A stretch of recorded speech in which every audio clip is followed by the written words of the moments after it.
Simple, right? But what if somehow I can see the world from your perspective. and you can see it from mine? Think for a second. I know all your hopes and dreams. E tudo que te incomoda. और आपको भी वो पता चले मेरे बारे में. You know what it's like to have a daughter who struggles with, is she black enough, is she white enough? You would know what it's like to not have enough confidence to express your ideas. You'd know what it would be like for people to take your culture and turn it into a theme party.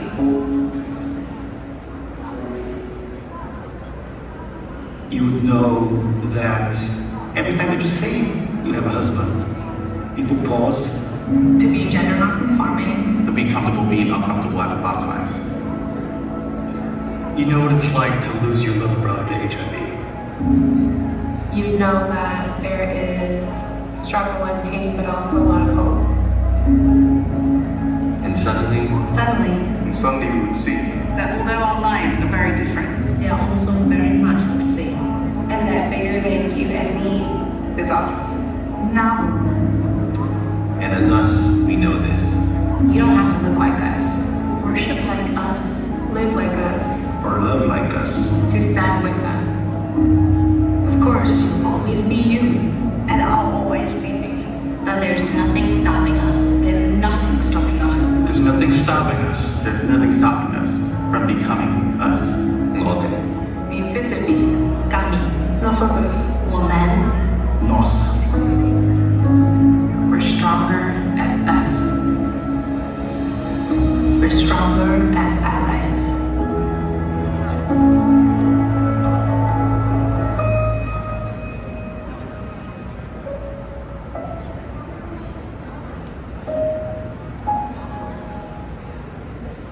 Please welcome Vice President, Global Talent Brand Marketing, Salesforce, Molly Q. Ford.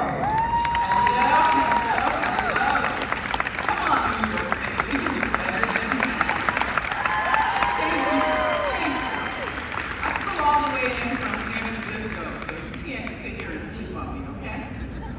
I apologize in advance, we're gonna have our back to you, but I promise it's gonna be worth the wait, y'all. It's gonna be good.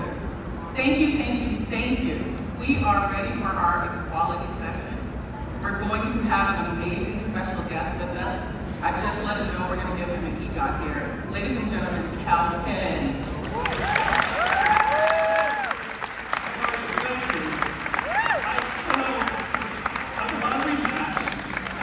I do not have an EGOT. I once was nominated for an MTV Movie Awards. I will take that. EGOT, MTV, same thing, same thing. Thank you. Thank you. Thank you so much. Thank you, everybody. Have a great conversation. We didn't dress alike to show up and do nothing, okay? This is gonna be fun, all right? So, this is our session in our World Tour New York, and we call our family here our AkA, the Hawaiian term for our chosen family. So, you grew up not far from here. Tell us about that. So I grew up in New Jersey. Is anyone from New Jersey? Is anyone from Texas? Woo! I feel like those are the only two states with the bravado to shout for the state that you're from. I'm not from Texas, so I don't know the background of that, but yeah, being from New Jersey is like this. I grew up probably about 40 minutes outside of the city, so a suburb of New York, and had the privilege of going to a public high school district that had a performing arts program, which is kind of the only reason that the son of immigrants can have the confidence to pursue the arts. But so I'm very thankful for that, and that high school still exists. That's awesome. Did you know you were gonna be an actor? No. Set out to do? No, the first thing I loved, and I'm still an astronomy nerd, but I really wanted to be an astronaut. This is when I was in like 6th grade. And found out very quickly, I was bad at math, I'm bad at science, and I don't have perfect vision. So now the new goal is to just like get on one of those Blue Origin flights somehow. So we'll see if that happens. I think we know some people who know Elon Musk or something. Okay, that would be probably do something, yeah. Get you there. I read the most amazing headline about it, right? It's from NPR. Okay. And it said from stoner movies to White House. So I thought that was great, right? So tell us about your time in the Obama administration. Sure. Thank you for the headline, NPR. I mean, usually this question will be posed to me at a bar post 11 p.m. when people have felt loose enough, and someone will just come over and go, how the heck did you go from playing a store to working for the president? I'm like, great question if you don't know my background. So I went to grad school for international security. This was just something I have a passion for it, and I like cultural diplomacy, the other side of the performing arts. And, so I had pursued that, but certainly never aimed for a job in government. But I got invited to an Obama campaign event back in October of 2007. So for folks who follow politics, that was the year where Vice President Cheney wasn't running for re-election, which meant that you had 12 Republicans and 12 Democrats running for president. I had no intention of working for any of them. But my friend Olivia Wilde, who was on the TV show House with me at the time, knew that I was an avid reader. And she goes, hey, I have an invitation to an Obama campaign event. You want to come? And I said, no. She goes, you were just reading his book. And I was like, okay, I mean, I read all sorts of books. I read a Ronald Reagan book before. It doesn't mean I'm like a Reagan fan all of a sudden. I just like to learn. And then she said, well, it's an early campaign event. You know, he's 30 points down in the polls. I said, yeah, I know. She goes, you sure you don't want to come? I'm like, I said, I don't want to help anybody run for anything. She goes, it's an open bar. I'm like, sweet. I definitely in. And so really that was like her love and friendship and the fact that it was an open bar. I had the chance to go to that event, and it was something that moved me enough to want to sign up to volunteer at a time when nobody thought this guy would actually become president. So in the intervening 18 months, working for a small local campaign, we were entrusted with more and more to do. So by the time there was an offer to work with the White House, I couldn't come up with, going back to your headline, like, what do I say? You know, Mr. President, I don't know, so we're going to take it. Yeah. You got to take it. I love that. What's one of your biggest moments in the White House? Gosh. Biggest moments in the White House? You know, I mostly worked on outreach to young people. And one of the things that was really meaningful to me was that was a demographic that, at least at the time, was not particularly polarized. Right. You know, most young people, they might disagree on solutions, they or the path to a solution, but they all sort of thought we should have better health coverage. They were big on the environment. They were, the repeal of Don't Ask, Don't Tell, or the intent that the DREAM Act ultimately failed. Those are sort of things that young Republicans and young Democrats have agreed on together. So that was kind of hopeful. Now, if you're looking for like a story about working at the White House, it was that my first. So I've got this stuff, right? I've got this vision here. Everybody thinks that the White House is this massive place. It's actually pretty small. You don't see the president every single day, but on occasion you have to brief him if it's an issue that you're on and you're the person for it. So I had been planning on this briefing for a while, and I came in on a Saturday to get some work done. Ran into him in the hallway. I didn't have a suit on. I had a suit on, it was wrinkled. I hadn't shaved in a few days. Didn't have any public meetings. Certainly didn't think I was going to run into the President of the United States on a Saturday at work. And then 3 days later was when I was briefing him in the Oval Office, and I knew that this day was coming. So I got my suit pressed, and I shaved, and I got a haircut, and I was ready to go. I'm like, there's a photographer who's going to be there. If I have grandkids one day, like, this is the photo you show the grandkids. Right. That means it's indefinite. So I stepped 1 foot in the Oval Office, just like ready to brief the president. Yeah. There's a photographer there. Obama looks at me and he just goes, oh, look, you decided to shave today. I'm just like, seriously? That's your, like, now when I tell this story, the grandkids are going to be like, so what was it like, Grandpa, stepping foot in the Oval Office? Like, let me tell you this. So, if that's the story you're looking for, there's plenty of those moments. I love that. At Salesforce, we have 5 core values, right? Customer success, innovation, trust, equality, and this year we added sustainability. And so we think it's important that we're good stewards not only to people, but to our planet, right? So tell us about this new show you have coming up. Yes, gladly. Let me also just take a moment to say thank you to Salesforce. Like, thank you, Salesforce, for hosting these events, for being so inclusive, and for those core values. The show that we just launched actually yesterday, the day before, is with the network Bloomberg Green, and it's a docuseries focused on climate solutions. So there's a lot of doom and gloom out there, and for good reason, unfortunately. But we wanted to highlight some of the companies and businesses that are doing it right, so that instead of just the check the box greenwashing, we're the ones who are actually making the effort that might not even yield a profit in the first several years. Right. We're really investing in the future, investing in our planetary heritage. So it'll be a 12-episode first season, and it'll come out on June. And then getting Getting warmer, that's what it's called. I like that. Getting warmer. Because it's so true. I know. Awesome. I want to talk about a big milestone in your life. Sure. You came out as LGBTQ, and I want to thank you for your bravery, Oh, right? thank And you. having the courage. Tell me about that, and I especially want you to talk about the parents. Sure. Well, you know what's funny? My partner Josh and I have been together for about 12 years, and I am perhaps very naive. I know everyone's story is pretty much the same, but I figured my homosexuality out relatively late in life compared to those people. Like that sort of jealousy, like, hey, you knew when you were 12, that's awesome, like good for you. But of course, everyone's got their own journey, their own path, their own timeline, and everything like that. But so Josh and I have been together about 12 years, and he's a very private person, so are my parents, and I obviously have this very public career. So he's met all my coworkers, and in my life, I've always been out and open, but obviously had not necessarily shared photos of them on Twitter or on social media the same way that I don't share with my parents, mostly out of respect for his desire for his privacy. So I very naively, in a book that I wrote that came out in November, which really is about how systems change. So I spent about 3.5 years researching this, and a lot of it's about how the entertainment industry has wonderfully changed, or navigating public policy, and I threw in this chapter about how Josh and I met, and this first date that went wrong. It's the only chapter in the book that has absolutely nothing to do with marriage. Like the rest of the book is like, what was it like as a young man of color auditioning? Yeah. How has Hollywood changed? How have these benchmarks of success in streaming platforms kicked in? And then here's this like ridiculous story about how my partner and I met over a NASCAR race in beer. Yeah. And that was the chapter that like took off. And so in retrospect, I'm like, oh, we do live in a world, right, where if you're a public figure, people are expecting that if you're writing about your partner, and folks don't necessarily know that it is a big deal. Right. But when you're living it, Right. you don't necessarily think of yourself that way. And plenty of people in the public eye, myself included, are like notoriously bad at how we're perceived.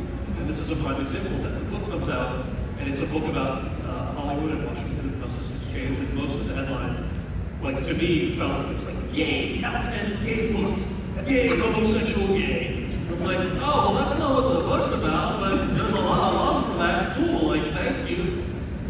So it was a funny thing to navigate, but that was a big takeaway for a lot of folks was not knowing that. The parents, it's funny, I always sort of have joke that when you're the kid of Indian immigrants, the conversation that I had 20 years ago about wanting to be an actor, way harder than this is my partner.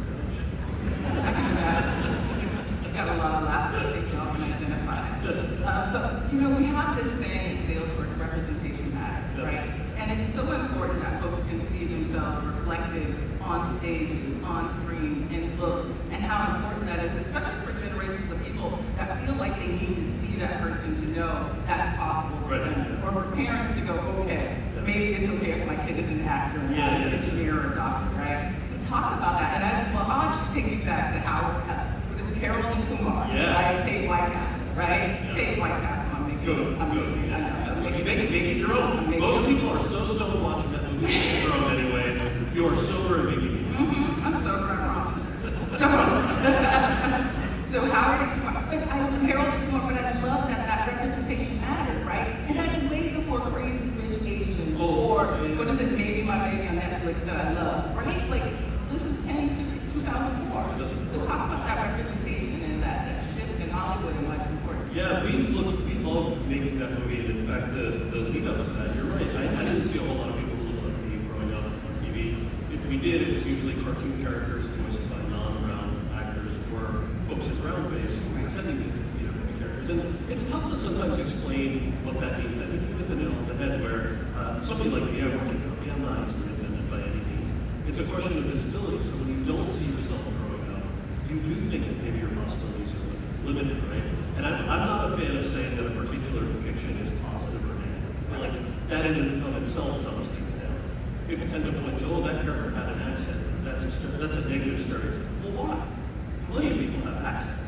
I think what we're actually getting at is if the accent or a racial signifier is the only reason for that character to exist in the piece, then that's what makes it sort of dehumanizing. That's what makes it a stereotype. I think two of my favorite shows, Friends and Seinfeld, both of which take place in this incredibly diverse city that I love to call home, neither of which have any characters of color or characters who are not phenomenally wealthy. Like the Friends characters, what do you do for a living in this massive apartment in New York City, right? It was the 90s, and I'm not hating on the show, because really funny show, but it was a different time. So Harold and Margot White Castle, I remember reading the script and going, I need to book this movie. This movie will give me an opportunity that I would not otherwise have. And plus, it's just funny. It's funny because it's these two buddies who are so dysfunctional, they're the odd couple, and they love each other to death, and they're just on a quest to go get hamburgers, that's it. And I remember the sentiment around entertainment at that time was, we don't know if a movie starring two Asian American men will be successful. And so the only reason it got greenlit were two younger executives who were what we would call today 2022 language, were really in the pipeline for senior leadership at a movie studio. They were entrusted to greenlight one movie, and that movie for them that year was Harold and White Castle. And it came out, and everybody forgets that that movie tanked at the box office. It came out and almost nobody saw it, and John Cho, who plays Harold, and I were devastated. We sort of thought, were the Hollywood execs right? Is America not ready for two Asian American men? We just sort of thought, people just want to laugh. I don't care what characters look like, I just want to laugh. And then the movie came out on DVD and on HBO a few months later, and it took off because with no marketing, fans found the movie. They got the DVD, they gifted it to each other. They had watch parties all over the country. And it was not, by the way, just New York, Chicago, San Francisco. It was, places in Wisconsin, Iowa, Tennessee, Mississippi. People just loved to laugh, and we're so grateful for the fans for that. And it was also something you see now in streaming, where if you're not backwards looking, right, traditional networks have employed me plenty of times, no hate there either, but they function as their actors. They sort of have to look back at previous seasons of TV shows. That limits the content, both in terms of diversity of appearance, but diversity of actual content. Then you have streaming platforms, Netflix, Hulu, Amazon, and the four OTT platforms that do so well because they're not bound by those advertising sort of archaic rules of how they do business. And so it's wonderful for performers, but it's also great for the audience. I think about how many shows you love to watch that would never have been on the air even 5 or 6 years ago. It's a great time for audiences. That's absolutely exceptional. I love that. And now we see representation and we need to normalize it and get to see movies with Asian characters as a lead and think something. Was the movie written for you two as Asian people? Oh, no, it was for growth. It was just, was it written specifically? Yeah. Yes. Okay. Yes, I think it was specifically written for me, Kalpen, who had one credit on his resume. Like, no, I wish.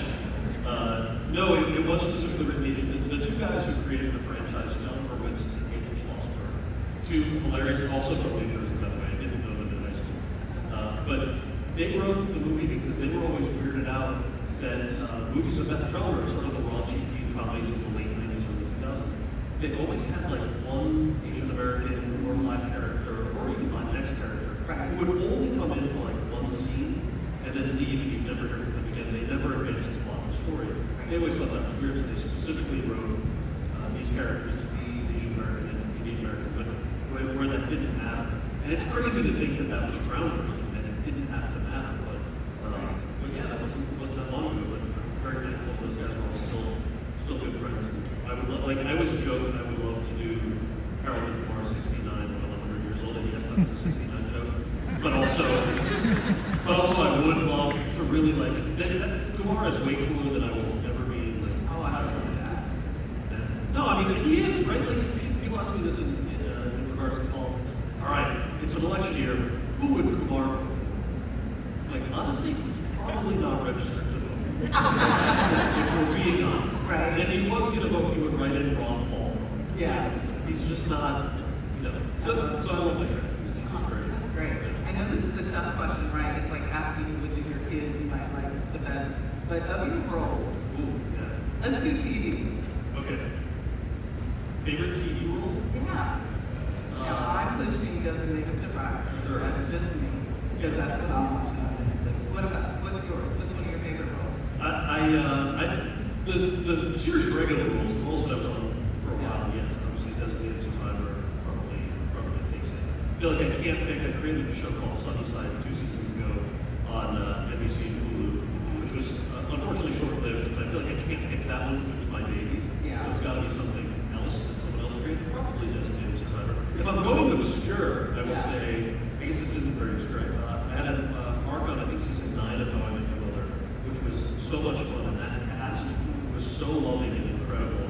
Where I'm like, I know a few of them from previous work or just from sort of life, but to to see them operate on a film set or a TV set, see how much they genuinely enjoy the work they were doing. It's fun. So your book, it's titled "You Can't Be Serious." Yes. You touched on it a little bit, but tell us more about this book and what made you want to write this. Thank you. So the book is called "You Can't Be Serious." I also narrate the audiobook, so if you don't find my voice grating, that's another option. The reason I wrote this book was I wanted to write the book for two sets of people, the 25-year-old version of me, and anyone else who's out there who doesn't view the world as being mutually exclusive, right? Meaning we all have various interests, we want to do different things in life. And when I was a child in the 80s and 90s, when I was in high school, I remember my guidance counselor saying, you have to pick one thing, and you have to stick to it. You can't have your cake and eat it too. And now, thankfully, we value the fact that people have their hands in different buckets and that they want to live life to the fullest, whatever that means to them, especially post-COVID. What does that look like? Maybe you're changing jobs, maybe you're learning a new language, maybe you're doing this other thing. So the fact that I've had this incredible experience of working in film and television, which will always be my first love, but then taking this sabbatical for 2.5 years to work in the White House, what was that journey like, and can I share that with somebody who might also, I'm not saying you have to want to be an actor or want to work in government, but anybody out there who's juggling different things in their lives. I wanted to write that book for them in a way that makes you feel like we're having a beer together. Right. And then you can just enjoy it. Like if you want to tune up the world, you're sitting on a beach, you're on vacation, you got that drive to work. That's who that book is for, and it's also somebody who may want a takeaway from that, the lessons learned, things that I did do should work. Right. When you take on a project, what's kind of your thought process? Do you read a script and say, I love this, or the world needs this? Like, how do you approach that? I'm not going to lie, it's a phenomenally profitable offer. I will consider that above the script as evidence of my work. No, but I think, joking aside, it's really based on the art of dealing with things. One, good storytelling. The reason I'm an actor is that I love storytelling. I like bringing characters to life that maybe haven't been brought to life before. But one thing I really love about comedy is that people can share this experience of laughing, even if they disagree on almost everything else in their lives. So like, I'm talking about your crazy uncle who you see once a year, and who you're like thinking about muting on Facebook, but like you can't stop replying to his incendiary posts. Like that guy. Like if you can watch a movie with that guy and you can both laugh together, to me that's the magic of storytelling that I love, and it's one of the ways that I try to pick scripts and projects to do this. I love the act of bringing people together, especially now the world is so polarized. I feel like the only things that we have to do that are sports, music, food, and movies or TV shows. I love that I have the possibility to do this. What advice would you give your younger self? I know you said that was kind of your book swing, but like, what would you tell young Cal? I think if I was trying to summarize it, this is not the book summary by any means, but I always felt like oftentimes you struggle between, either feeling imposter syndrome, I can't believe I'm in this room, do I have a right to ask for this promotion, should I go out for this job or this role even, vacillating back and forth between that feeling and the opposite feeling of, I deserve this, I can't believe I don't have this. And both of those things felt like they were wasted energy. I was just spending so much time and energy on both of those things that to figure out like this path of feeling like, yes, I do belong in this room, that I should feel confident in the room, that I should feel confident speaking up and having the agency to speak up, and also having the patience to know that certain things are not going to be light speech, that I also have to pay my dues and work towards a specific goal, is figuring that out. I'll give you like one example as an actor that I found very helpful. There was a panel, so actually there's a conversation sort of like this that I saw probably after college, maybe even during, and I went to this thing, the Screen Actors Guild was hosting, because it was a conversation at the time, I believe, the only black woman on network TV, period. And somebody asked her in the conversation, how do you deal with rejection, knowing that most of the rejection is not going to be because of anything other than what we look like? This is like the Seinfeld Friends era of TV. And she said, I don't have time to waste my energy on that. I know that I'm the most qualified person in my own room. I think she went to Yale Drama School. She was classically trained as an actor. And she basically was like, I want to leave an audition room knowing that if the producers decide to go with another choice, because they don't like my look, they still know I'm that's all I can do, and I have to leave it at the door. And I thought, what an interesting way to approach this, because as a young actor, I was spending a lot of energy being very frustrated with the types of auditions I was getting, or the sort of low barrier to entry you have as a performer. So it was just that sort of advice that I was like, I'd like to keep that in mind to channel the energy towards something useful and positive, which in her case was making sure she was classes and training. Also, crazy to think in 2022 that that was the benchmark of what do we do? You know, we don't have HR departments, we don't have PPI, we don't have pipeline folks, we don't have mentorship programs. That's all we have is like trying to go to a conversation with this to get something out of this. Hopefully see how this changes. Yeah. I love the way you talk about that. One of the things we talk about a lot at Salesforce is allyship, right? And how it's important to be allies to one another, no matter the journey, right? And we say that allies ask, listen, show up, speak up. So how do you come into a room and you see your allies and you support folks? Talk about how allyship and how you might find that like in Hollywood and amongst your peers and what that means to you. I think like a lot of industries, there are so many opportunities today that didn't exist before, and then there are a lot of downfalls. I remember a lot of great conversations, especially in the last couple of years, and I'll be frank, some of these are with media companies that I partner with. They'll reach out for things like, hey, we're going to stop using AkA. Will you be in it? And I would say, sure, can you show me what the tangible end game of this PSA is? Right. Are you how much are you investing in diversity? How much are you investing in technical training? And they would say, oh, no, this is our PSA. Right, but I'm not trying to be your dancing monkey. I'm trying to explain to them a partner with you if you can show me what the end game is.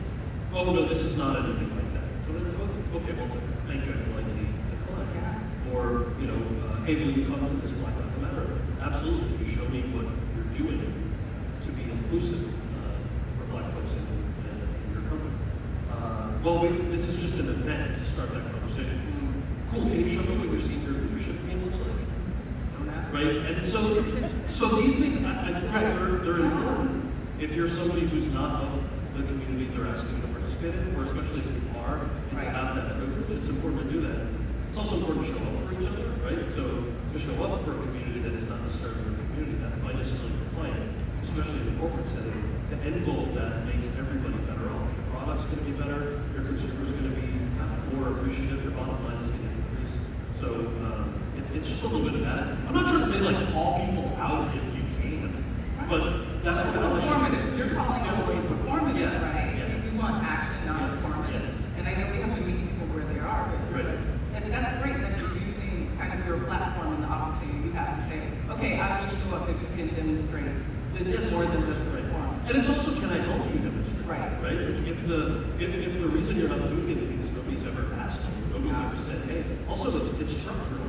If a marketing team is responsible for that PSA and nobody else has thought about what else goes into it, I'm not saying that you're guilt-free, but like maybe we should have that conversation too. Can I help you put that together? Not that I'm like also that there's the burden of like only people come to you for issues that are in your little box that can be exhausting too, but sometimes it's structural. So it's a different conversation. Absolutely. What did you do during lockdown to kind of find some joy, build resilience, work on your well-being? What was that for you? I got so drunk and fat Oh, on the Zooms.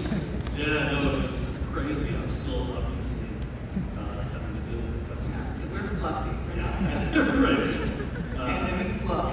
Yeah, I have all these friends that are knitting and making bread, and I'm like, So watching TV and drinking wine. there's right. There was that. It did give me a chance to focus on some writing that I wanted to do, and I tried to really take the space to do that. And the silver lining of all those trips was catching up with friends who I might not have otherwise had so much time with. But the book was also something that came out of the pandemic and lockdown. So I was thankful for the opportunity to reflect. And then, I don't know for those of you who have pets, if I can get way too personal, but our dogs and our pets who we lost our dog about a year ago, but to be able to spend an extra year living just at home by force with her was an incredible thing that I'm so grateful for. That's a really, Yeah. that's a really good. Oh, thank you so much. Thank you so much. It's an amazing conversation. Thanks for having me. And I just want to reiterate that again,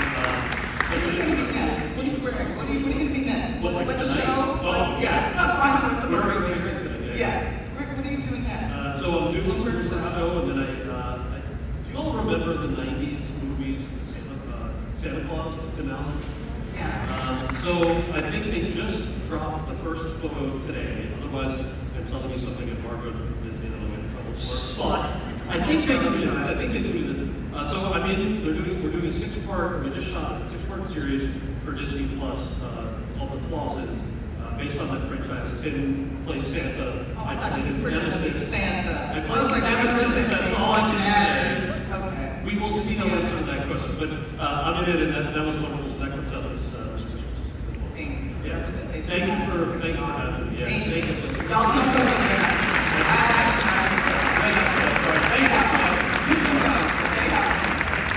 Thank you all so much for joining us. I need you to do two things for me. Guess what? We're having a family reunion. It's called Dreamforce. We're going to be coming back to San Francisco, 200,000 strong. Please get this QR code and join us. I have another action for you. We love your feedback, and Salesforce feedback is a gift. Please give us feedback on these sessions and World Tour, and thank you so much for joining us. We appreciate you. Thank you. So ladies, how did you guys enjoy the whole conversation? Wait, are you part of the marketing team here? Yeah. Seriously? So how you guys enjoying the whole? I love the session. I love everything around it. It felt great to be back. That's awesome. That's awesome. How about yourself? Loved it. Love to attend it with my best friend. Events like this, we all come together, meet different people, share experiences, amazing experiences. So yeah, love That's it. awesome. Speaking of best friend, I know you guys have been best friend with each other. Since 2014, 15? Yeah, we met in San Francisco. We came on here. And we both ended up working for Salesforce. Yes. Oh, wow. Yeah, for about 3 years now. So now you have a third best friend. Okay, that's Absolutely. me. We love this. This is home. This is Ohana. Awesome, awesome. Well, ladies, thank you for attending, and it's happy to see you girls enjoying the whole show. Thank you.